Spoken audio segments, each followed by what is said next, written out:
can't feel and we can't see radiation. It's almost like a fish swimming in their aquarium. And then you put ink, you add slowly ink into the fish environment, which is water. He doesn't see it, he doesn't feel it. Or maybe he can see the water blue, but he can't feel it. So he just kind of consume it, this little goldfish. And he absorb it into his skin, into his while he's breathing. And yet one day he just died, right? It's like almost like slowly how to kill the frog or how to cook a frog. You can slowly do it until before you know it, the frog dies. It's the same thing, like you can slowly cook yourself in this radiation, and before you know it, you have cancer and you have stroke and you have kidney failure and you have like blood problems. And Allah SWT said that He created us perfect. He created us like perfect, right? I don't think all of us would be having cancer. Why is it that now every 4 people, I'm not sure the exact numbers, but I think something like for every 4 people, there's 1 having cancer. Something like that. Why is it that way? Maybe we should investigate. I just had a thought about Prophet Muhammad sallallahu, how the way he lived his life is completely different than the way we live our life, obviously. But we also look at the Sunnah as an example of the way we should live as Muslims, how he lived his life, the things that he do. So we use him as an example. But there are things that are not explicitly said about his life. For example, like how he lived life simply, with no electro pollution, and how he eats tayyib, right? If you look at Surah Al-Kahf, Allah SWT said that people of the cave, when they woke up with their silver dollar, they went to look for, of course, halal food, but also pure food. During the time of Prophet Muhammad, peace be upon him, there is no problem of finding pure food. What is pure? What is tayyib? Because now tayyib is not easily available to some parts of the world, especially in the West. I feel that we've neglected these lifestyle choices. It's often overlooked because we look at the way he does his prayer, his worship, but we don't look at the aspect of how he live his life simply, pure, with no devices. He doesn't go online and watch TV and binge on all those things. When you look at what he doesn't do, we don't look at that. We completely do not compare his way of life to ours side by side. Because when you think about the way we live our life in modern age and modern times, and when you compare it with Prophet Muhammad, peace be upon him, and you compare it side by side, what's the difference there? There is a lot of difference. Let's unpack that a little bit and we see what is it that we can improve on our own life and how we can apply it to our own lives. For one thing, because of the lifestyle choices, our health has not been so great. A lot of us, when I look at comments online to all the different scholars, a lot of the complaints have been about depression, anxiety, about vertigo, right? When you do your salah, you put your head on the ground, you have all different things that affects your physiology. And you don't know what's wrong. And scholars, because they're not doctors, right? They're well versed with Islam and Hadith, like the science of Hadith and the Quran. Like they would give you is, well, you're not doing your salah right. But what is right? You know, what if you do everything but you still feel horrible? Like you still have anxiety, you still have depression, and you try to worship but you have vertigo when you put your head on the ground. That happened to me, so I know how it feels like. You put the stories of the Prophet, the Sunnah of the Prophet, side by side to our lifestyle choices, you realize there are a few things that are completely different. Obviously, because modern life, which is supposed to be much better because we have great plumbing now, but doesn't mean that it's actually better, because there's also fluoride in our water supply. There was no fluoride during the Prophet Muhammad's time. There's nobody putting stuff into the well, right? Unless they have diabolical plans or things of that nature. But when you look at what's happening right now, we have fluoride in our water supply. You can go into EWG, which stands for Environmental Work Group. It's a website. You go in, you put in your postal code, especially here in America. They will give you a list of what's inside your water supply just based on the database that people send in their water supply from different states and different regions. And then you can see from your postal code what does your water supply contain or your tap water contain. And then when you look at it, there's arsenic, which is obviously poison. And then you have fluoride. They say fluoride is good for you, but it makes your teeth white. But is it really good for your teeth? If that's the case, why is it that our toothpaste, and you look at the little tiny print, it actually says, if you eat too much of it, contact your poison control group, because it's poison when you eat too much of your fluoride. But how do you know much is too much? That's another question to ask. Basically, when you compare side by side Prophet Muhammad, peace be upon him, his life and our life, you see a disparity of natural living and also modern living, which is not necessarily healthy. We also forgotten the grounding practices. We're talking about physically grounding practices. Like when you go to the beach, why is it that you feel great? They say it's because of the sun, which is true. It is also because of the sun. But why is it that you feel so amazing and you sleep so well to it when you sleep at night afterwards? A lot of it, like grounding, if you read, there's a book called Earthing. If you read about grounding is a practice that was long forgotten that we need to revive back into our ummah so that we could feel good as well. Because doing Prophet Muhammad, peace be upon him, I'll give you an example. When all of the hadith, you should really look at what it contains, right? It says that some of the time it was reported that he would do salah on the ground, barefoot, when he is grounded on the ground. And if you look at the health benefits that comes with it, when you look into the microscope, your blood will show that it's not coagulated or not grouped together, your blood. It just kind of ends up like ketchup. It doesn't congeal together. Like it flows really nice after 10 minutes or half an hour of grounding when your feet touches the ground, the earth. In fact, there's a verse in the Quran that Allah subhanahu wa ta'ala, like, you are made from earth, and there's also health benefits to the earth. It's not just like a figure of speech, like health benefits, like anything can be health benefits. He's literally saying, put your feet on the ground because there's health benefits.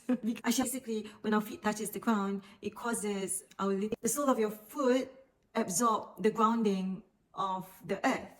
I can go into it the next time. Right now, it's just like a quick one. Right? So you have grounding that Prophet Muhammad, peace be upon him, was doing back then, that we no longer talk about it because it's almost like a forgotten sunnah. It's just not explicit. They don't say that he grounded, but he did. That is something that you have to look at. And also, how does he live his life? Does he have electromagnetic field all over?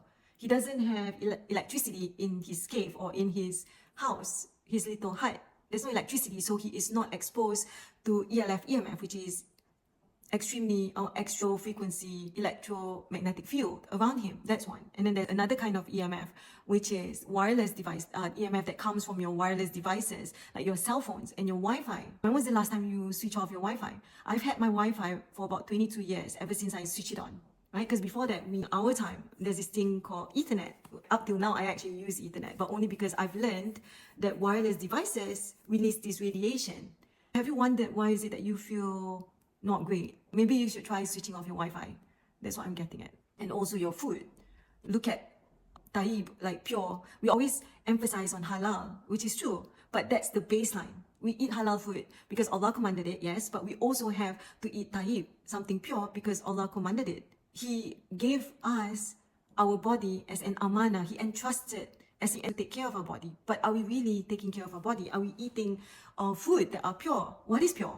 It would be organic in this day and age. It would be called organic. It would be called limited ingredients, non-GMO, no additives, no preservatives. Literally, if you look at food such as, like, say, if you look at chili sauce, what should the ingredients be? It should be chili sauce, salt, sugar, maybe not sugar because that also feeds cancer.